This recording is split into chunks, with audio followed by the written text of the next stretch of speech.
The retail environment has seen a lot of changes, and I would say positive changes.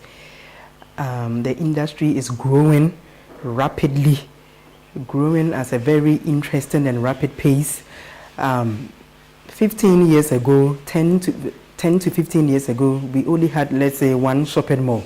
I think the Swansea shopping mall up in Accra, and then Kuala shopping area. But now we see malls springing up in the whole place. Another interesting bit is the presence of foreign retailers.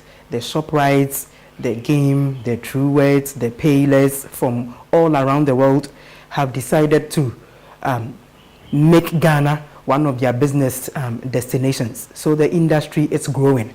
Also talking about the local retailers, we see local supermarkets, local container shops, in fact, even springing up in our localities, in our neighborhoods, almost every day. So I would say that the industry has grown a lot over the years.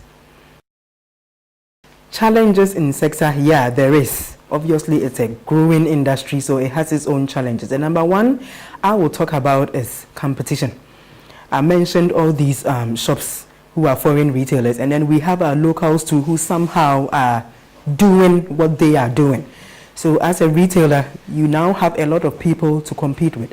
I get up in the morning as a customer, I want to buy furniture from. If I live around the Spintex area, I have Oka Deco, I have Palace, I have Melcom, I have Game to visit. So a range of choices. Who do I go to?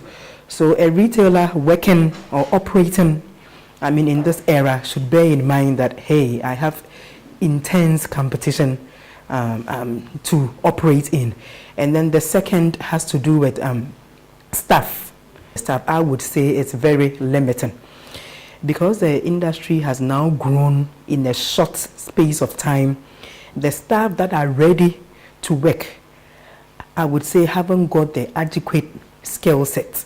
I know that some of these retailers give them a bit of training, but as a customer, when you visit the shop, you see that the service, needs to be backed up. The kind of service, the kind of skills that they exhibit, it needs to be better. So I would say that there's a gap. There's a gap between the staff who are available to work now and then the industry itself. There's a gap that needs to be filled, and that gap is the knowledge or the skills that they need to acquire to be able to adequately perform in their roles in retail outlets.